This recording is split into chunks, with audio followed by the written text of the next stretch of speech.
ప్రస్తుతం థియేటర్లో మంచి టాక్తో దూసుకుపోతోంది ఓం భీమ్ బుష్ సినిమా. శ్రీవిష్ణు, ప్రియదర్శి, రాహుల్ రామకృష్ణ ప్రధాన పాత్రల్లో నటించిన ఈ చిత్రం బాక్సాఫీస్ దగ్గర సత్తా చాటుతోంది. 2 రోజుల్లో ప్రపంచవ్యాప్తంగా 10 కోట్లకు పైగా గ్రాస్ వసూళ్లు సాధించింది. ఇక 3 రోజుల్లో 17 కోట్లకు పైగా గ్రాస్ కలెక్ట్ చేసిందని చిత్ర బృందం అధికారికంగా ప్రకటించింది. ఈ సినిమాకు ప్రీమియర్ షో నుంచి సూపర్ హిట్ టాక్ వచ్చింది. విమర్శకులతో పాటు తెలుగు ప్రేక్షకుల నుంచి బ్లాక్ బస్టర్ రెస్పాన్స్ అందుకుంది. దీంతో 3 రోజుల్లో ఈ సినిమా 17+ కోట్లు కలెక్ట్ చేసింది.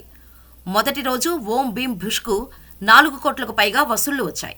అయితే ఓపెనింగ్ డే కలెక్షన్స్ కంటే సెకండ్ డే కాస్త ఎక్కువ వచ్చాయి. శనివారం ఈ సినిమా కలెక్షన్స్ 6 కోట్ల వరకు గ్రాస్ వసూళ్లు రాబట్టింది.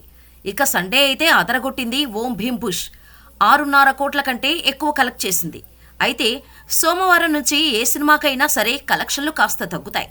కానీ ఓం భీమ్ బుష్ విషయంలో మేజర్ డ్రాప్ కనిపించే అవకాశాలు తక్కువ అని ట్రేడ్ వర్గాలు చెబుతున్నాయి. ఇండియాతో పాటు ఓవర్సీస్లోనూ ఓం భీమ్ బుష్కు రెస్పాన్స్ బాగుంది. అక్కడ $315,000 కలెక్ట్ చేసింది. శ్రీహర్ష కొనుగంటి దర్శకత్వం వహించిన ఈ సినిమాతో శ్రీవిష్ణు మరో సూపర్ హిట్ను తన ఖాతాలో వేసుకున్నాడనే చెప్పాలి.